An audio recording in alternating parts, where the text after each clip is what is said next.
Kalady പൊതിയക്കരയിലെ water അതോറിറ്റിയുടെ ടാങ്കിനകത്ത് അഗ്നിശമന സേന രക്ഷപ്പെടുത്തി.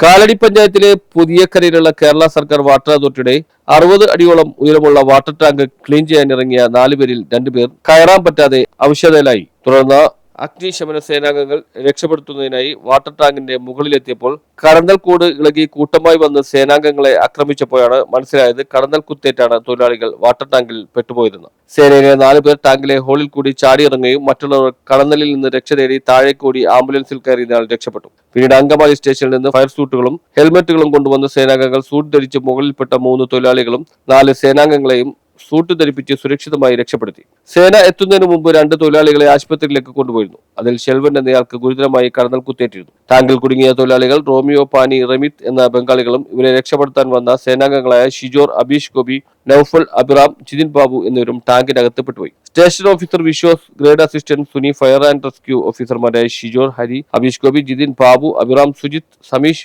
Home guard Jagajeevan, Sheija, station trainees Noufal, Evin, Salith, Shanavas എന്നിവരാണ് രക്ഷാപ്രവർത്തനത്തിൽ പങ്കാളികളായത്. News bureau, Kalady.